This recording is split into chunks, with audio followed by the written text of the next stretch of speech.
Olá pessoal! Durante muitas gerações nós fomos condicionados a acreditar no êxodo do povo de Israel baseados apenas pela fé. Ensinaram para nós que o Monte Sinai onde Moisés recebeu os 10 mandamentos está situado no Egito, especificamente na península de Sinai, e que a travessia ocorreu no que hoje é conhecido como o Golfo de Suez, que é uma das pontas do Mar Vermelho. Mas nunca encontraram nesta região nenhuma evidência que pudesse comprovar essa narrativa. Nada de artefatos, inscrições antigas, ou vestígios que validasse essa história importantíssima narrada pelas Escrituras. Através destas faltas de evidências, muitos se tornaram totalmente descrentes com relação a este grande evento bíblico. Será que todas as provas foram removidas, ou o próprio Criador resolver permitir o desaparecimento de todas estas provas? Ou fomos nós que até estes dias estávamos procurando no lugar errado? As Escrituras dizem inúmeras vezes que o povo de Israel, liderados por Moisés, saíram do Egito em direção a Midian, e que o Monte Sinai situava-se em Midian, ou em seus arredores. Midian ficava no território onde hoje se encontra a Arábia Saudita. E ao contrário do que a tradição diz, temos evidências arqueológicas reais que o Monte Sinai fica na atual Arábia Saudita e é conhecido como a montanha Jebel El Laos. Nunca foi no Egito. Mas por que até hoje nos apresentam o Monte Sinai no Egito? O Mar Vermelho é um golfo do Oceano Índico entre a África e a Ásia, terminando na península do Sinai, onde ele forma um V ao redor do deserto do Mar Vermelho, com o Golfo de Suez na ponta oeste, e o Golfo de Aqaba, na ponta leste. Por muitos anos, o Golfo de Suez foi o local indicado onde ocorreu a famosa travessia, mas, analisando o mapa antigo da região, percebemos que antigamente não se tinha ciência do Golfo de Aqaba. Como os mapas antigos não mostravam o Golfo de Aqaba, a fronteira da Arábia Saudita com o Egito iria até o Golfo de Suez, e não até o Golfo de Aqaba como é conhecido hoje. E este foi um dos motivos que fizeram os arqueólogos procurarem pelo local da travessia do Êxodo no Golfo de Suez, induzindo-os a apontarem o Monte Sinai no Egito. Recentemente, com a ajuda de imagens e mapeamento aéreo feito por drones, ou até mesmo os famosos balão-télites, foi que o Golfo de Aqaba se tornou um forte candidato para a grande travessia. Segundo as Escrituras, o povo de Israel deixou o Egito partindo de Gozém e Ramesés rumo ao Monte Sinai, atravessando o Mar Vermelho, passando pela cidade de Sucote, Etam e finalmente acampando em Pi-Hahirote, entre Migdol e o mar, diante de Baal e Zefon. Grandes estudiosos da Bíblia por muito tempo debateram acerca da rota e o local da travessia, e ainda hoje 3 rotas são propostas para o grande evento do Êxodo. A primeira rota, se supõe que os israelitas cruzaram o Mar Vermelho em Sucote, em uma extensão do Mar Vermelho que hoje não existe mais, e possui apenas alguns lagos. A segunda rota, é proposto que o povo de Israel contornou o deserto do Mar Vermelho pela parte sul e atravessou no Estreito de Tirã. A terceira rota, acredita-se que o povo de Israel contornou o deserto do Mar Vermelho pela parte norte, cruzando a praia de Nueiba. Das 3 rotas propostas, a que cruza na praia de Nueiba é o percurso que mais faz sentido para o trajeto que o povo de Israel utilizou, e a que apresenta evidências reais deste grande evento bíblico extremamente importante.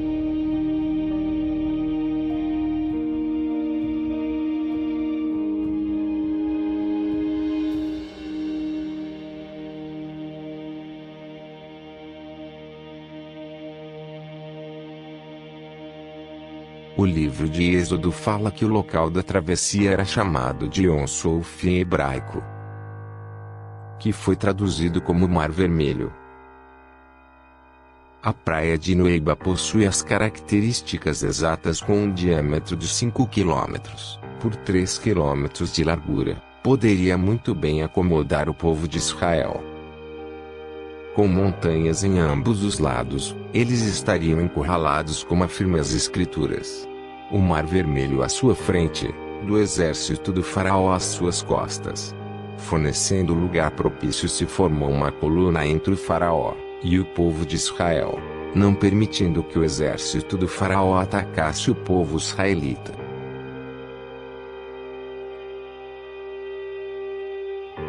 Possuindo 16,9 km de distância, entre a praia de Nueiba até o outro lado na Arábia Saudita, e uma elevação de 6 graus, ou 5% tanto para a descida, quanto para a subida, formando um caminho no fundo do mar onde os israelitas poderiam ter cruzado facilmente, caso as águas se partissem. Ronald Wise, um arqueólogo americano cristão que foi pioneiro desta descoberta na década de 80. Conduziu neste trecho da praia de Nueiba mergulhos de expedição no fundo do Mar Vermelho. E encontrou corais que tinham umas formas estranhas apresentando formatos com ângulos de 90 graus, e circunferências com eixos que possuíam 4 e 8 travessas em seu centro. As análises do formato destas estruturas de corais concluíram que são coerentes às rodas das carruagens conhecidas como bigas, usadas pelos egípcios na época do Êxodo.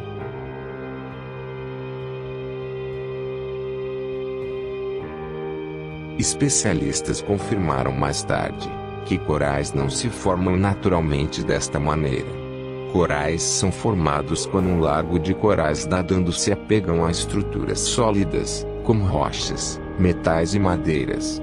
As larvas de corais possuem um esqueleto em sua volta de carbonato de cálcio, e após a sua morte, é formada uma estrutura rígida que possibilita novas colônias se desenvolverem sobre esta estrutura.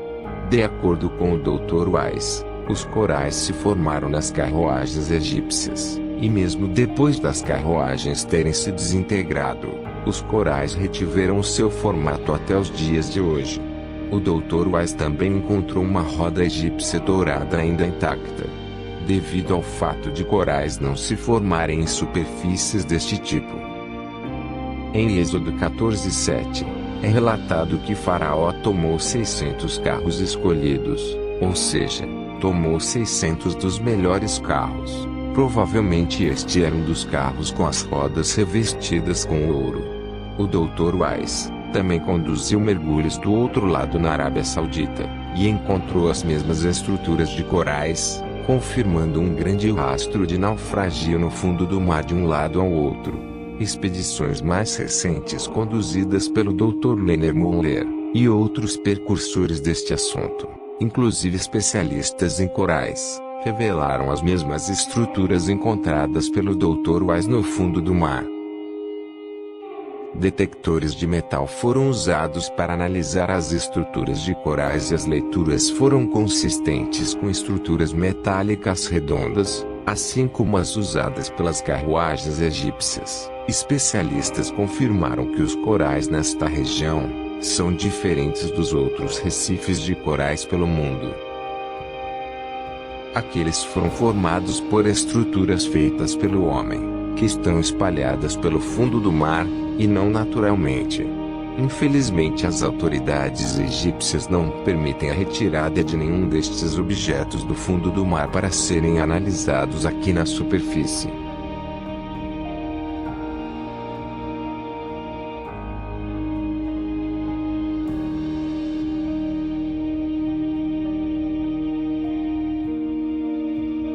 Quando Ronald Wise chegou na praia de Nueiba pela primeira vez na década de 80, ele encontrou um pilar de origem fenícia parcialmente imerso na água. As inscrições haviam sumido devido às erosões, ou propositalmente. Wise, com a ajuda da polícia local, encontrou outra coluna no lado da Arábia Saudita. Esta estava com as inscrições intactas. cujas traduções revelaram as palavras Egito, Salomão, Edom, morte, Faraó, Moisés, Yahweh, ou Jeová. A partir daí, ele determinou que estes dois pilares foram colocados pelo rei Salomão para comemorar a travessia do Mar Vermelho. Os oficiais da Arábia Saudita removeram o pilar do lado deles, e colocaram um marcador no local. E até hoje ninguém sabe para onde o levaram. Os egípcios também moveram o pilar do lado deles, para mais longe da praia, e o assentaram em concreto.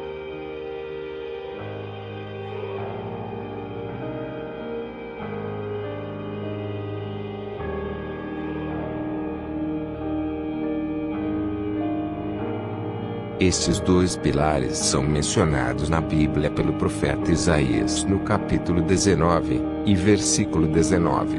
Todas as evidências apresentadas neste vídeo são suficientes para determinarmos que a travessia realmente ocorreu neste local, a praia de Nueba, e que consequentemente o Monte Sinai está situado na Arábia Saudita.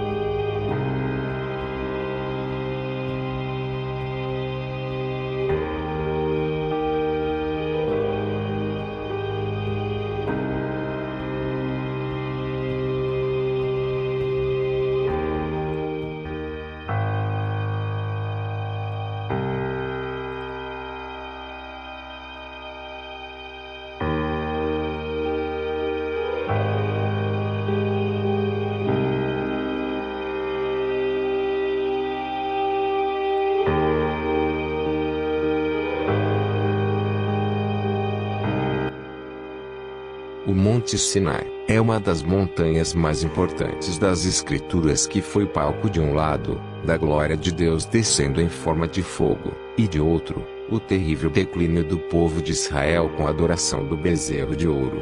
E por muitas gerações, a sua localização nos foi apresentada como se fosse no Egito. Mas nunca foram encontradas nenhuma evidência arqueológica ao seu redor que pudesse validar esta afirmação. A tradição que o Monte Sinai fica no Egito existe desde o século IV.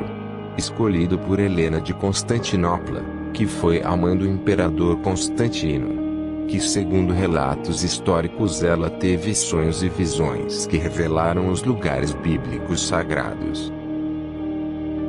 Um desses sonhos foi o local do Monte Sinai, onde Helena de Constantinopla foi ao Egito e nomeou o suposto monte como sendo o Sinai, mesmo sem encontrar nenhuma evidência arqueológica. E assim nasceu a tradição que dura até os nossos dias.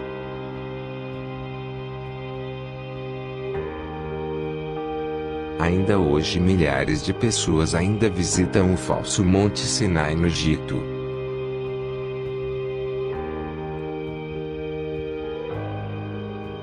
Como vimos no vídeo anterior, a travessia do Mar Vermelho ocorreu na praia de Nueba, cruzando com o Mar Vermelho em direção à Arábia Saudita.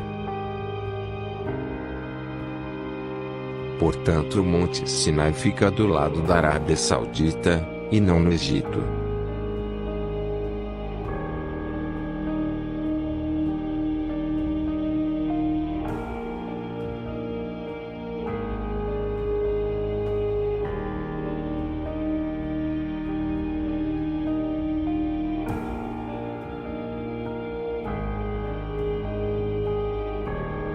Na década de 70, a Arábia Saudita era fechada para visitantes. E neste período Ron White, suspeitando que o Monte Sinai ficava em seu território, e após várias tentativas de visto negado, entrou clandestinamente, e chegou até o Monte Sinai, onde ficou impressionado com o que encontrou. Ao retornar, ele foi apreendido pela polícia, e todas as fotos e vídeos feitas por ele foram confiscados. Após a tentativa de Ron White, começaram a aparecer fotos e vídeos de outras pessoas que também se aventuraram e conseguiram entrar e sair com as evidências. Entrevista com pessoas que resolveram falar depois de tanto tempo, inclui Ryan Mauro, o jornalista da Fundação de Pesquisa Dalton Thomas, entrevistou um residente local que pertenceu à facção Jihad, e Bob Cornuck, arqueólogo americano cristão, que entrevistou um tenente americano que serviu na Arábia Saudita na Segunda Guerra, e ambos confirmaram que o exército e as autoridades sauditas sabiam sobre a verdadeira localização do Monte Sinai, e o mantinham protegido em secreto, até mesmo dos próprios muçulmanos.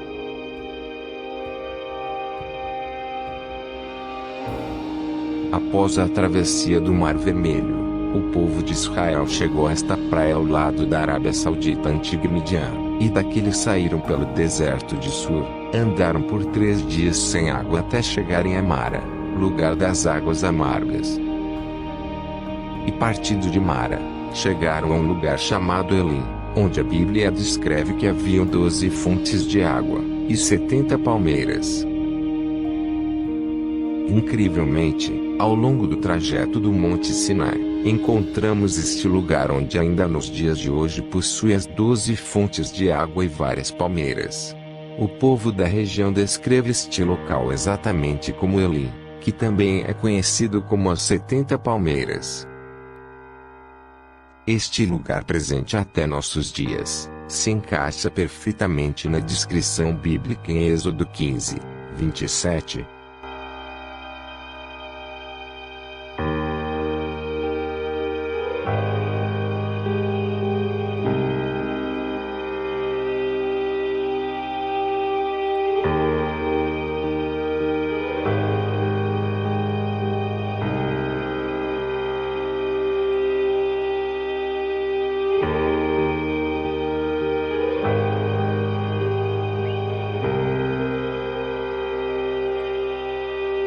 Saindo de Elim no caminho para o Monte Sinai, a Bíblia diz que o povo parou em lugar chamado Refidim, onde Moisés bateu na rocha e a mesma se fendeu jorrando água para que o povo pudesse beber.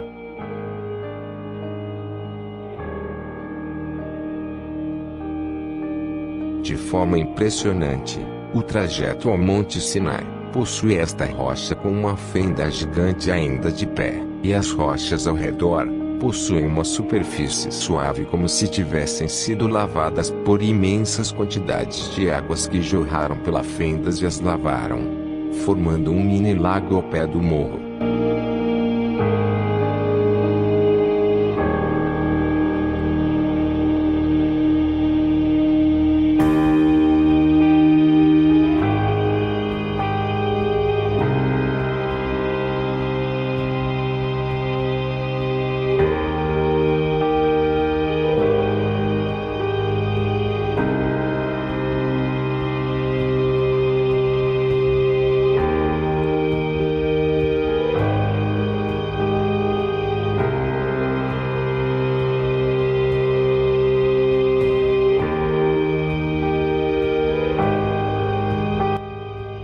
Partindo de Refidim, o povo de Israel finalmente chega ao Monte Sinai, e acampa em frente ao monte. Esta montanha, conhecida como Jebel El-Laos, é a montanha mais alta da região e possui as características e evidências exatas que encaixam perfeitamente no contexto bíblico. A primeira coisa impressionante que podemos perceber nesta montanha é o seu pico todo preto, que pode ser visto à distância, como se o topo da montanha tivesse sido todo queimado. Apenas o topo da montanha é assim, a parte inferior, e as outras montanhas ao redor são da mesma cor da terra local. As pedras do topo são pretas apenas do lado de fora, e não em seu interior. A Bíblia diz em Êxodo 19:18, que todo o monte fumegava porque o Senhor descera sobre ele em fogo e a sua fumaça subia como fumaça de um forno, e todo o monte tremia grandemente.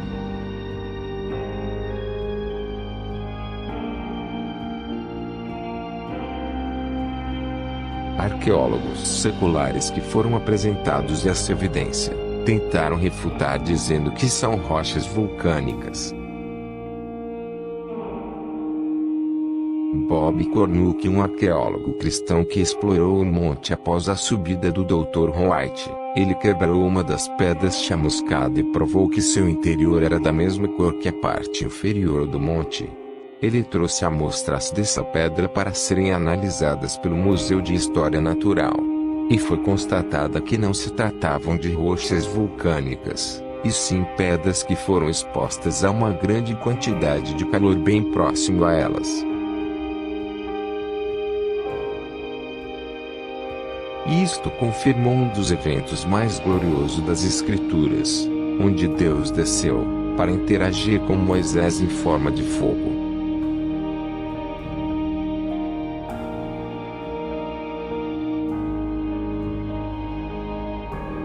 Ao redor dessa montanha, foram encontrados inúmeros resquícios arqueológicos que provam com exatidão os eventos bíblicos do êxodo de Israel.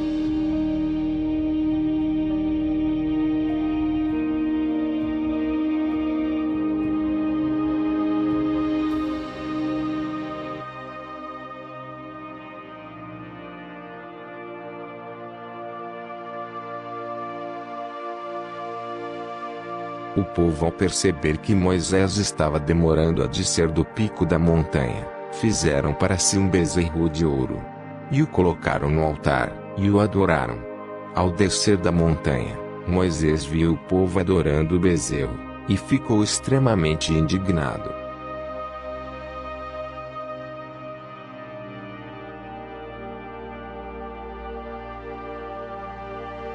E destruindo o bezerro, jogou-o na água que descia da montanha, e fez todo o povo beber.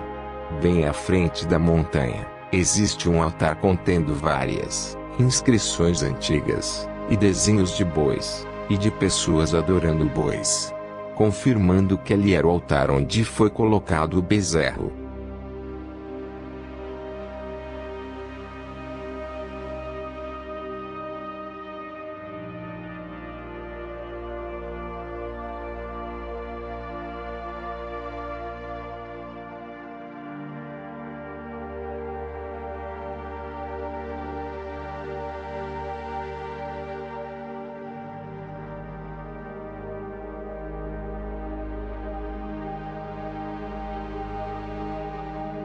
Bem próximo deste altar, tem uma pedra com uma depressão circular e desgastada, indicando que provavelmente ali foi onde Moisés moeu o bezerro de ouro, o transformando em pó antes de jogar na água. E descendo da montanha, podemos ver os rastros de uma antiga corrente de água que certamente foi onde se formou o rio, onde Moisés jogou o bezerro de ouro moído.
A Bíblia diz que após Moisés destruir o bezerro de ouro, 3.000 israelitas foram mortos, e por isso construíram um enorme cemitério bem próximo ao monte. E a mais ou menos uns 6 quilômetros da montanha, existe uma área representando um grande cemitério, onde foi confirmado por analistas que nesse local as covas foram cavadas de uma vez só em um único momento. Segundo as Escrituras, Moisés edificou um altar no pé do monte, onde foram sacrificados vários bezerros. E também levantou 12 pilares para cada tribo de Israel. Ao pé do monte, podemos ver algo que realmente são como corredores usados como currais que conduziram ao matadouro. E ao final, uma grande pedra, que provavelmente foram usadas como um altar, para sacrificar os bezerros. Incrivelmente, espalhadas ao redor destes corredores, existem várias pedras redondas, que Moisés utilizou para erguer os 12 pilares. Relatos de pessoas que aqui estiveram na década de 80 afirmam que foram encontrados ossos de animais próximos à pedra do altar. E as pedras redondas ainda possuíam as bases quadradas onde elas se assentavam.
Diante de todas estas provas arqueológicas reais apresentadas neste segmento, podemos afirmar que de fato, este foi mais um grande acontecimento que de forma impressionante, teve todas as evidências preservadas por Deus até os nossos dias, para que não houvesse nenhuma dúvida, que no final dos tempos nada ficaria encoberto dos olhos da humanidade.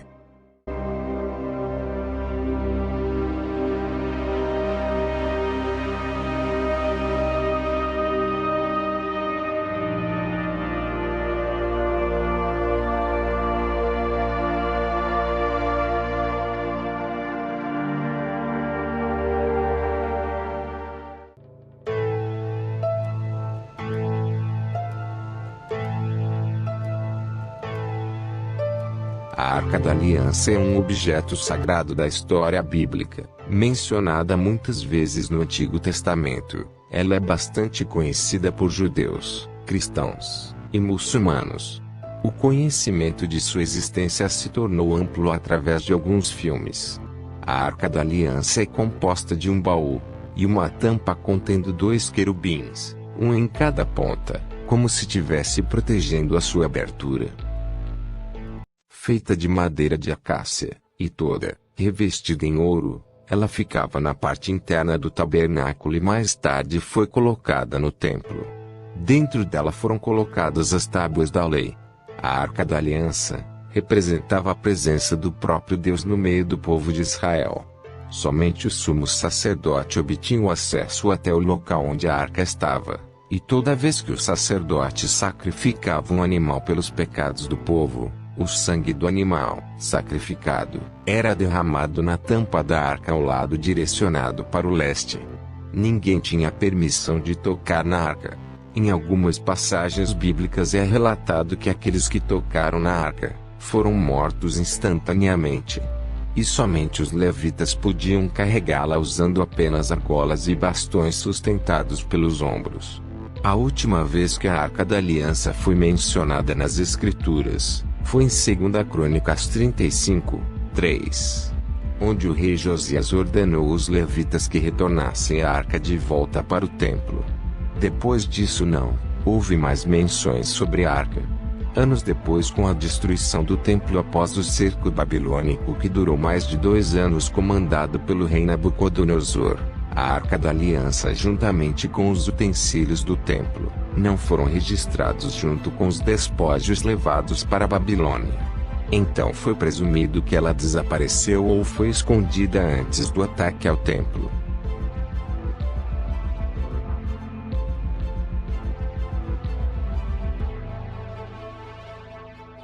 No livro apócrifo de Macabeus, escrito alguns anos depois, dizia que Jeremias, através de revelações divinas, escondeu a arca na montanha onde Moisés viu a terra prometida antes de morrer.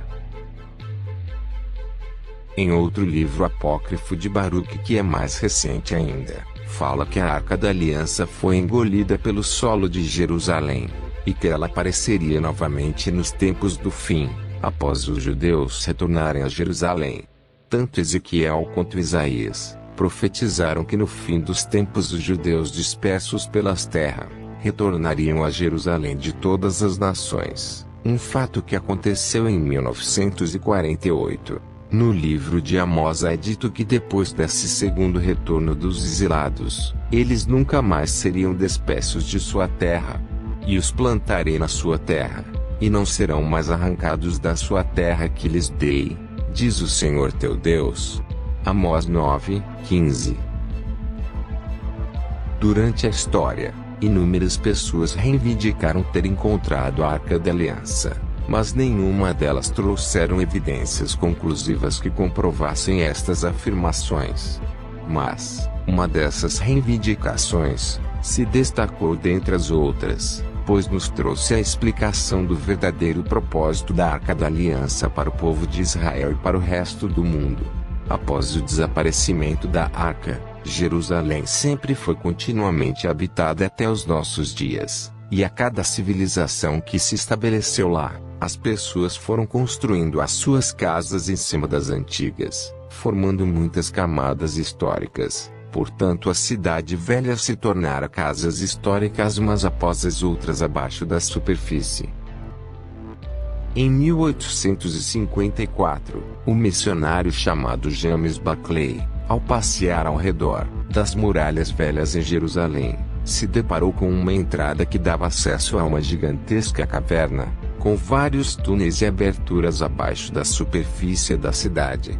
Esta entrada estava fechada por vários séculos, e as cavernas se estendiam por 5 quarteirões abaixo da cidade.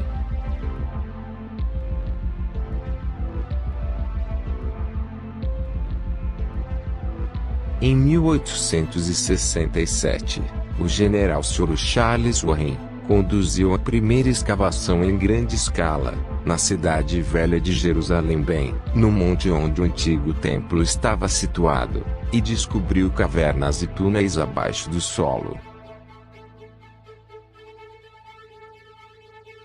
Em 1873, Charles Clement Gonel, um arqueólogo francês, descobriu um desenho de um querubim talhado em uma pedra dentro das cavernas.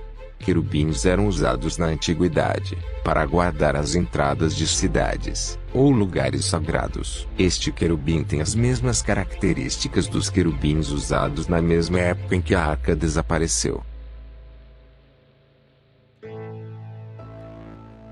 Em 1882, o general Charles Gordon estava convicto que o lugar tradicional do Gólgota, onde se encontra a Igreja do Santo Sepulcro, não era o lugar correto. A parte norte cortada do Monte do Templo se assemelha muito mais com a descrição do Gólgota e o layout da antiga cidade. Ele iniciou escavações nesse local, mas não conseguiu finalizar, pois foi convocado a ajudar em um conflito no Sudão, onde foi morto sem concluir sua escavação. Ele escreveu uma carta para um amigo antes de morrer, dizendo que algo havia acontecido que ele não conseguia explicar. O monte onde ele identificou a caveira na colina, ou Gólgota, era o mesmo local da caverna onde Jeremias escreveu o livro das Lamentações, o mesmo livro onde Jeremias disse: "O trono de Deus permanece para sempre." Gordon afirmou com certeza que a arca estava lá, e que também os utensílios do Templo de Salomão perdidos também poderiam estar lá. Uma afirmação estranha, como ele poderia saber que a arca estava ali? O local permaneceu coberto de entulhos, e suas cartas foram guardadas em um local seguro. 100 anos depois, o Dr. Ron White orava a Deus para usá-lo para mostrar ao mundo a veracidade bíblica. Ele já havia estudado sobre o grande dilúvio, e investigado os remanescentes da Arca de Noé na Turquia. E também ainda estava estudando o êxodo do povo de Israel do Egito, e o local da travessia do Mar Vermelho, onde ele fez vários mergulhos e encontrou várias rodas de carruagens egípcias antigas lá no fundo. Foi em uma destas viagens de mergulhos no Mar Vermelho, que ao retornar para casa ele passou por Jerusalém. E enquanto andava ao redor desta parte norte do Monte do Templo, como é conhecido, sua mão levantou sozinha e apontou para este lugar coberto de entulhos, e sem saber como, ele ouviu uma voz que dizia: "Ali é a caverna de Jeremias, e a Arca da Aliança está lá embaixo." O Dr. Ron White ficou muito confuso com o ocorrido, pois ele nunca havia tido esse tipo de experiência antes. E também nunca teve a intenção de procurar pela Arca da Aliança. Mesmo assim, ele retornou para casa e começou a estudar se ali realmente poderia ser o local onde a arca poderia estar escondida. Após estudar sobre o sítio babilônico, levando em conta a limitação de tempo e outros fatores, Ron White chegou à conclusão de que a arca poderia realmente estar escondida em um destes túneis debaixo da cidade de Jerusalém. E estava convencido de que foi o próprio Deus que o inspirou a procurar pela Arca da Aliança.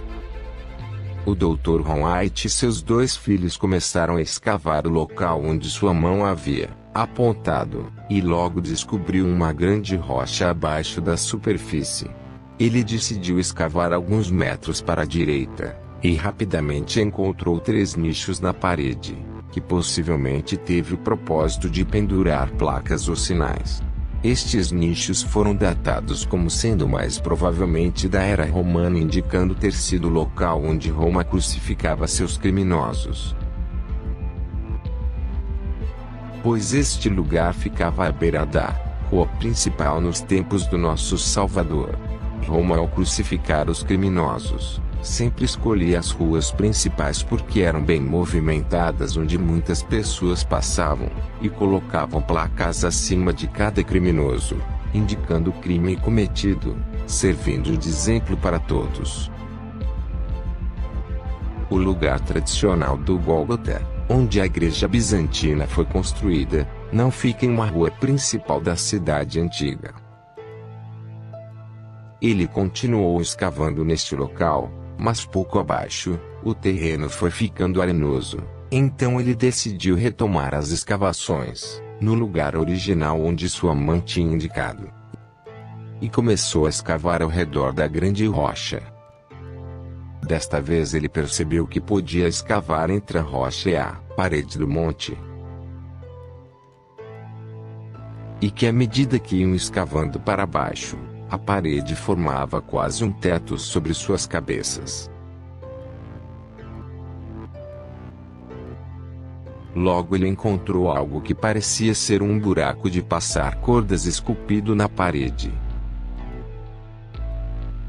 E 10 metros abaixo, ele deparou-se com uma estrutura parecendo uma cisterna. Era redonda, e com escadas de acesso. Segundo sua observação, poderia ter sido usada inicialmente para armazenar grãos, depois como cisterna. Ao quebrar as paredes, encontrou vários pedaços de cerâmicas usadas como entulhos para encher as paredes da estrutura. Quando levou para serem analisadas pelas autoridades de antiguidades de Israel, foi constatado que continham algumas peças datadas desde a era dos Jebuseus. E as mais recentes eram do período romano.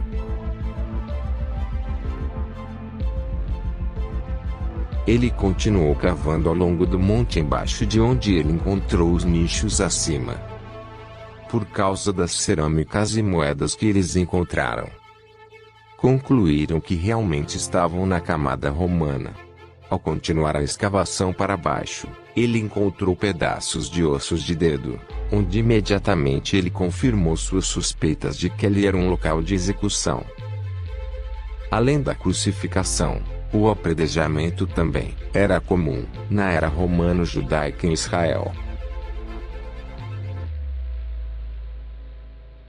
Fora da estrutura de cisterna, ele encontrou uma formação rochosa circular, e ao estudar esta formação, ele percebeu uma seção bem preservada contendo uma parede e uma pedra horizontal saindo dessa parede.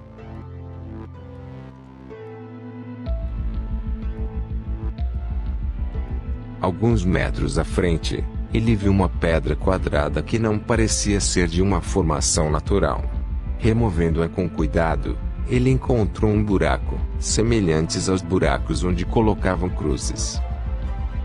Ao limpar e examinar este buraco com muito cuidado, ele viu uma fenda grande que se estendia desse buraco para baixo. À frente deste buraco, em um nível mais abaixo, ele encontrou outros buracos de cruzes. Mas ele tinha certeza de que o primeiro buraco que ele encontrou seria o buraco da cruz do Cordeiro. Pois ele se lembrou que houve um terremoto quando nosso Salvador morreu.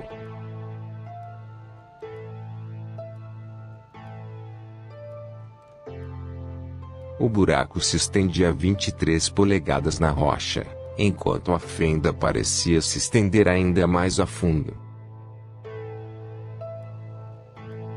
O Dr. Ron White encontrou moedas datadas do ano 135 d.C. e concluiu que os cristãos desta época construíram esta estrutura para preservar este lugar como um memorial. E após o abandono, o local acabou coberto de entulhos e se perdeu na história. Quando a Igreja do Santo Sepulcro foi construída no ano 325 a mando do imperador Constantino, sobre as ruínas de um templo pagão, o local exato da crucificação já havia se perdido há muito tempo. Mas os artefatos que Ron White encontrou são romanos, e podem ser datados de alguns anos após a crucificação do Salvador. Portanto, é bem provável que este lugar foi o primeiro a ser reconhecido como Gólgota pelos cristãos da época. Ron White e seus 2 filhos permaneceram por quase 2 anos escavando, à procura de uma entrada para uma caverna ou túnel, sem sucesso. Mas um dia, ele encontrou uma pequena rachadura, e decidiu quebrar nesse local. E para sua surpresa descobriu um espaço aberto gigante do outro lado da rachadura. Eles aumentaram o buraco para ter acesso ao outro lado, e viram que a caverna tinha 4 metros de altura e largura. Imediatamente ele achou que a arca estaria ali naquela caverna, mas ela estava vazia, e dava acesso a vários túneis pequenos. Durante 2 anos, Ron White e seus filhos iam com frequência para os Estados Unidos para ganhar dinheiro e voltar para Israel e continuar as escavações. Neste momento ele dependia de ajuda financeira de outros. E seus 2 filhos ficaram doentes e tiveram que retornar aos Estados Unidos. Mesmo assim, ele perseverou e não desistiu, pois se lembrou que Deus prometeu que ele encontraria a arca ali naquele local. Um morador local que o ajudava era mais magro, e conseguia ir a lugares onde Ron não conseguia. Ao continuar procurando, Ron encontrou uma passagem parecendo uma chaminé que dava acesso a um pequeno túnel difícil de passar. Ao atravessar para o outro lado deste túnel, ele encontrou uma estalactite medindo 40 centímetros em frente a uma parede como se estivesse indicando algo. Atrás havia um buraco bem pequeno, que não dava para ver do outro lado. Então Ron aumentou o buraco, e viu uma outra caverna do outro lado que não parecia promissora.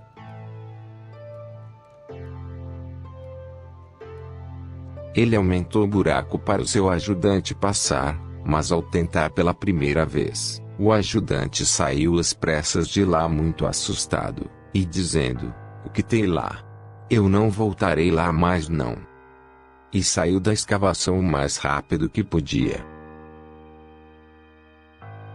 Ron percebeu que tinha algo estranho do outro lado. Era 6 de janeiro de 1982, então ele aumentou o buraco para que ele pudesse passar. Ao conseguir atravessar para o outro lado, ele viu que era uma câmara cheia de pedras, e tinha apenas um espaço de 45 centímetros entre as rochas e o teto.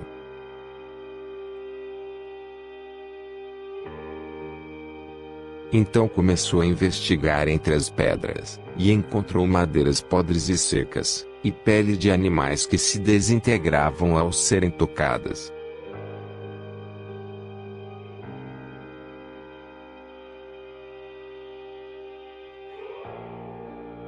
Viu também uma luz refletindo um brilho, e achou que seria a arca, mas ao remover a pele, viu que era uma mesa de ouro, com a decoração na borda composta por um padrão alternado contendo sinos e romãs.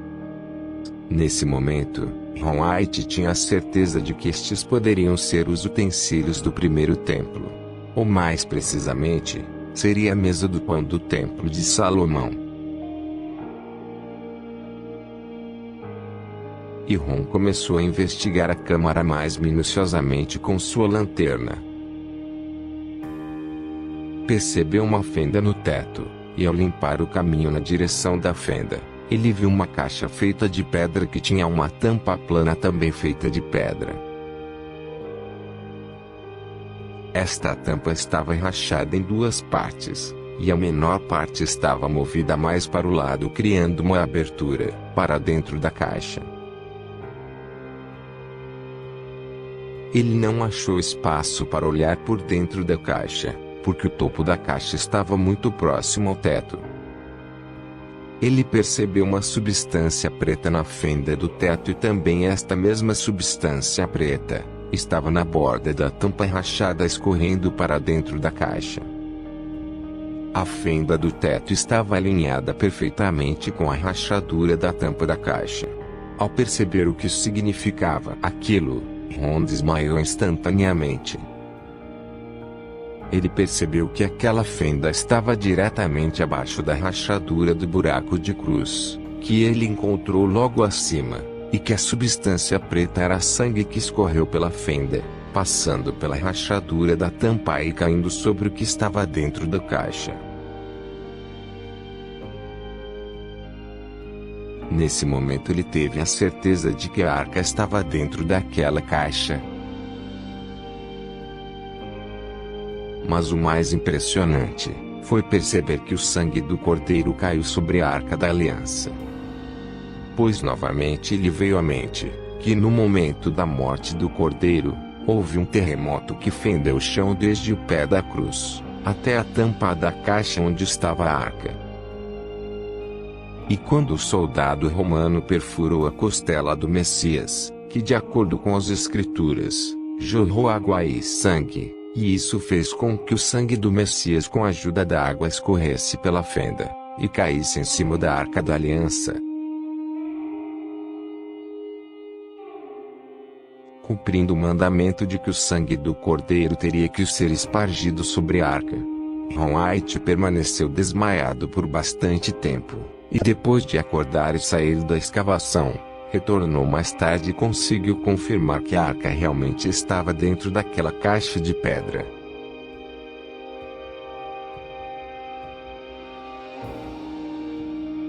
onde rapidamente notificou as autoridades israelenses sobre a descoberta, mas foi instruído a não divulgar a ninguém.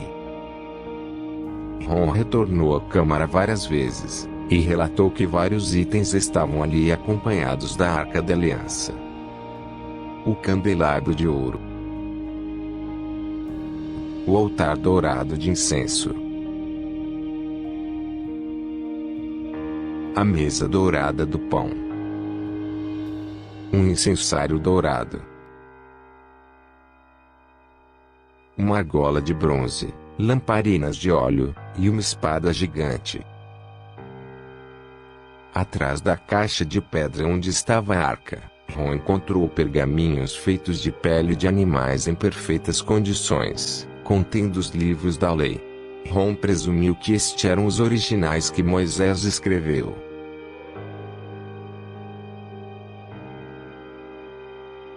Ele percebeu que a arca havia sido trazida a este lugar de alguma outra forma, e não por onde ele veio, pois teve que quebrar através da rocha, para chegar ali.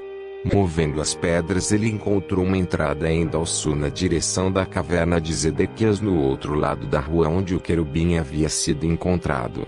Este túnel estava bloqueado por várias pedras grandes, e Ron não as podia mover para dentro por onde ele veio.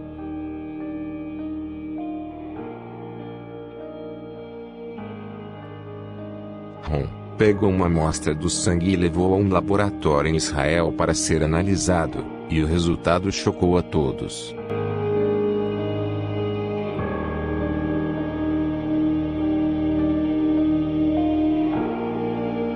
First of all, in this analysis, I took the blood into a laboratory in Israel.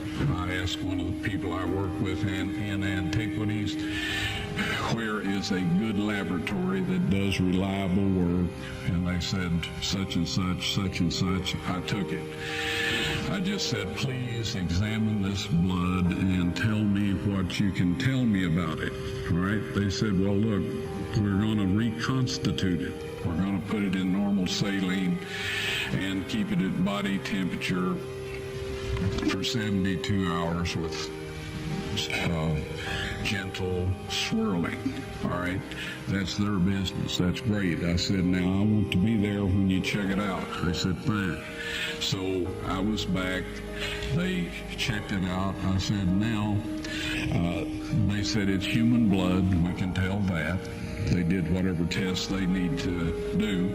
And then I said, take some of the white blood cells and put them in a growth medium. And keep them at body temperature for 48 hours. And they said, well, that'll do no good because it's dead blood.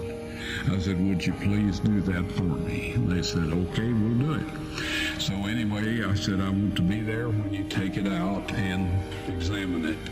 So I was back there. They took it out, examined it under the microscope, and one technician called the other one over there, and then they called the boss over there, and they were talking Hebrew a mile a minute there for a little bit, and they looked at me and they said, Mr. Wyatt, this human blood only has 24 chromosomes in it. Everybody else has 46. You see 23 from your mother, 23 from your father, 22 autosomes from your mother, 22 autosomes from your father. You get an X from your mother, you may get an X or a Y from your father, all right? This blood had 23 chromosomes from the mother's side, one Y chromosome only. You see, the child could not have developed if they hadn't had the autosomes from the mother. So all of his physical characteristics were determined by his mother's side of the family, her autosomes. His maleness was determined by this one Y that came from the source, not a human male. Then they said, this blood is alive. And then they said, whose blood is this?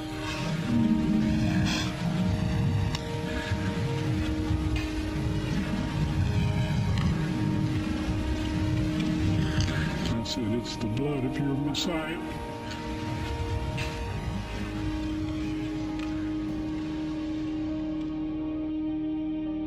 Em sua quarta visita, a câmara estava toda limpa e a mobília estava toda organizada. E Ron viu 4 anjos, 2 em cada lado da arca, e os anjos lhe disseram que estavam incumbidos de protegerem a arca da aliança. Ron foi instruído a colocar a sua filmadora no tripé e deixar gravando. Logo após, os anjos abriram a arca da aliança e ajudaram Ron a tirar as tábuas da lei de dentro da arca, e pediram para ele segurá-la mostrando para a filmadora. Em seguida os anjos disseram que a arca só seria revelada ao mundo após o aparecimento do anticristo. Então Ron foi embora deixando a filmadora dentro da câmara, segundo a ordem dos anjos.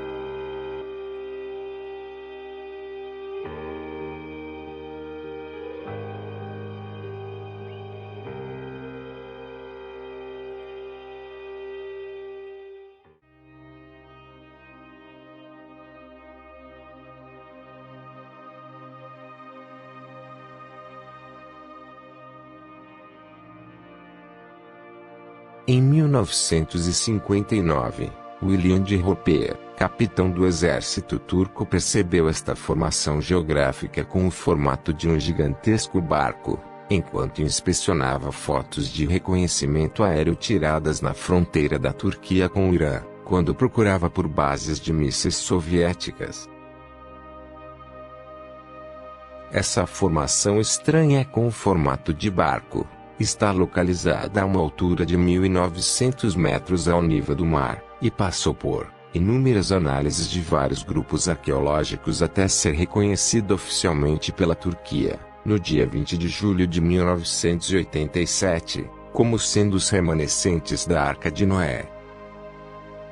Neste vídeo, iremos analisar as evidências que comprovam este fato importantíssimo narrado nas Escrituras.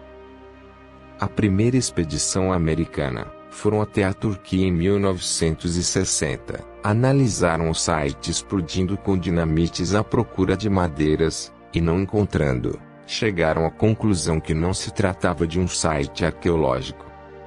Tempos depois, uma revista americana chamada Life Magazine fez uma reportagem sobre o assunto. Ron White, ao ler sobre o ocorrido, imediatamente retomou as investigações em 1977, onde realizou inúmeras pesquisas arqueológicas por um período de 10 anos, até o reconhecimento oficial do site, em 1987. Quando Ron White visitou o site pela primeira vez em 1977, no mesmo local em que a revista Life Magazine tinha relatado, ele havia percebido que precisaria escavar bastante para descobrir o que havia ali naquela estranha formação geográfica. Então ele pediu e esperou por um milagre. Em 1978, como uma provisão divina, aconteceu um terremoto local que fez ceder toda a lateral da estrutura geográfica, revelando ainda mais o formato de um enorme barco, mostrando o que parecia ser sinais das madeiras da estrutura vertical do barco. Por toda a superfície, podemos ver formações rochosas que representam estruturas de suportes de convés, e de estruturas de suportes laterais de um barco. Mas o que chamou a atenção logo de imediato nesta grande formação geográfica, foi o seu comprimento de 157 metros. As escrituras dizem que a arca possui 300 côvados de comprimento. Na procura da Arca de Noé durante a história, a medida de côvado adotada por muitos era o côvado hebreu, equivalendo a 18 polegadas ou 457 milímetros, que quando convertido para metros, os 300 côvados dariam 137 metros. Mas Ron White, ao meditar nas escrituras, percebeu algo muito interessante.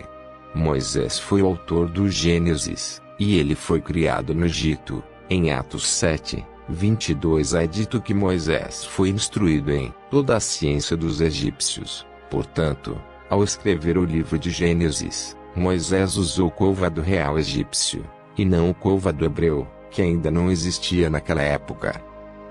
De acordo com a Enciclopédia Britânica, o côvado real egípcio era de 20,62 polegadas, ou 524 milímetros. Se pegarmos o comprimento desta formação de barco e convertermos usando o côvado real egípcio, vai dar exatamente os precisos 300 côvados como está narrado nas escrituras.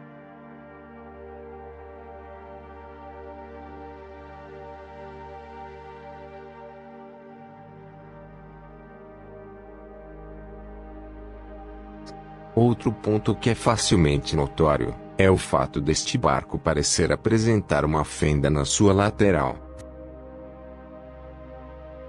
Vemos claramente esta formação apresentar algo diferente da sua estrutura geográfica, começando fora da borda, e terminando quase no meio dela. Ao analisar fotos aéreas, podemos perceber que o local atual está bem no meio de uma antiga avalanche de lava, bem no centro de 3 avalanches precisamente. Nesta vista aérea da parte inferior da montanha, podemos ver claramente que aqui parece ser onde a lava parou de descer, pois nesta parte o terreno é plano, e a partir desta linha para cima, o formato do terreno aparenta ser semelhante à lava escorrida seca. Com tudo isso, Ron White concluiu que o barco provavelmente deslizou de uma área mais alta e foi parada por essa estrutura rochosa, que o adentrou formando esta fenda. Ron White seguiu o rastro de avalanche e morro acima, e a 2 quilômetros próximo a uma área montanhosa com um formato de meia-lua, ele encontrou um monumento com inscrições representando a Arca de Noé, que continha desenhos de um barco, 8 pessoas, e o desenho geográfico da montanha onde a arca repousou. Percebemos que nesse desenho se encontrava uma montanha bem alta, que hoje não está mais presente no local. A partir daí, foi fácil para Ron White concluir que esta montanha era um vulcão que, ao entrar em erupção, lançou toda aquela lava abaixo e desapareceu logo em seguida. Ele também encontrou uma marca no chão com as mesmas características da formação geográfica no formato de barco a 2 quilômetros acima, que parecia ser o fundo da arca onde originalmente ela repousou. De acordo com Ron White, a arca pousou neste local enquanto ainda era lama, e quando secou toda a terra, sua parte inferior ficou presa ao solo. E anos depois houve a erupção vulcânica, que desprendeu a parte superior da arca, levando a montanha abaixo, onde ela foi parada apenas por esta porção rochosa de cascalhos, causando uma fenda na sua lateral. Em seguida a lava cobriu completamente a arca, atuando como uma cápsula de preservação do tempo. E com o passar dos anos, as moléculas das madeiras da arca foram se petrificando ao mesmo tempo, mantendo a sua formação intacta até os dias de hoje. Na superfície deste site arqueológico, e nas escavações realizadas, foram encontradas várias pedras que parecem ser madeiras petrificadas.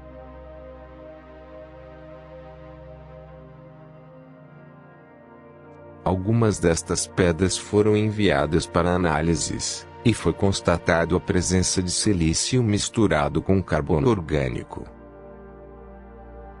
indicando que as amostras levadas para análises eram consistentes com madeira decomposta e fossilizada,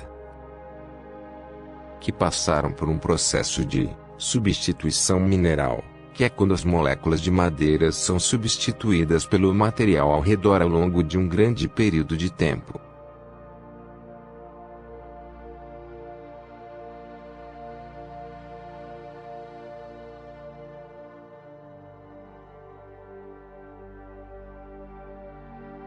Foi escaneado uma grande parte do local onde foram usados 3 tipos diferentes de detectores de metais. E por último, usaram um gerador de frequência molecular, que é um aparelho comumente usado por cirurgiões para encontrar tumores em pacientes, e também por arqueólogos para encontrar tesouros debaixo d'água. e os escaneamentos revelaram a presença de metais em posições particularmente interessantes dentro da formação de barco. E nenhum metal foi detectado fora da estrutura geográfica.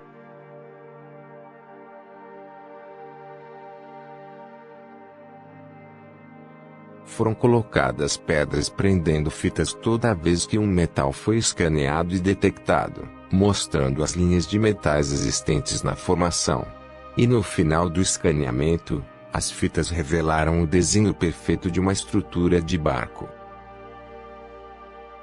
Onde chamou a atenção das mídias americanas e das autoridades turcas. E também passaram a estudar o site arqueológico com sua própria equipe. Logo em seguida, Ron White e sua equipe realizaram um scan de profundidade usando um potente radar de penetração no solo, onde confirmou que o barco possui uma imensa estrutura de carga interna totalmente compatível com a Arca de Noé. Com o tamanho, o comprimento e o formato já confirmados, e agora com toda a estrutura interna compatível com a Arca, não restaram dúvidas de que esta formação fosse feita pelo homem, e não se tratava de uma formação natural. Com isso, as autoridades turcas realizaram a cerimônia de inauguração em junho de 1977, onde Ron White foi o convidado de honra.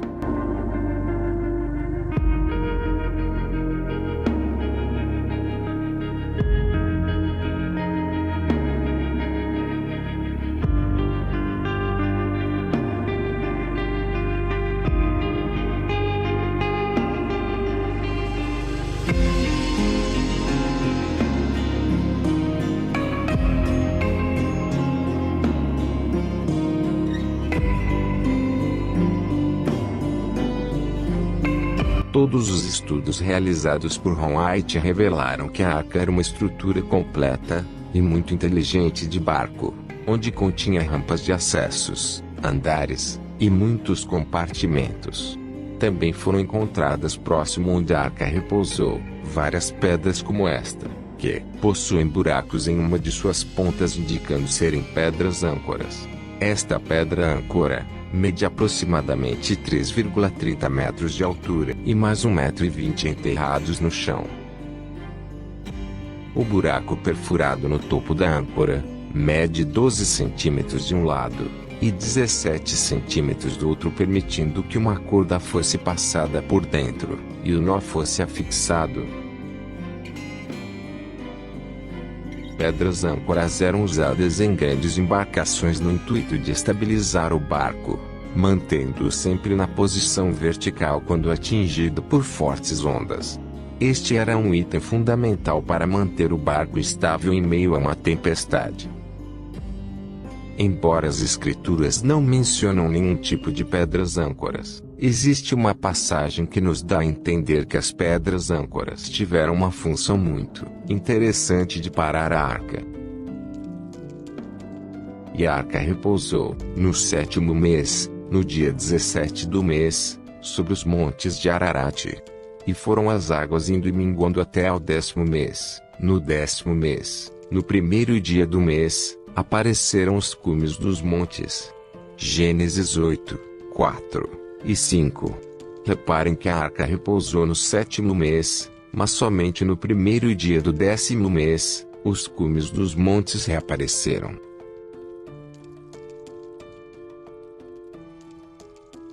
De acordo com este verso, quando a arca parou ainda não havia nenhum topo de montanha à vista, só haviam águas.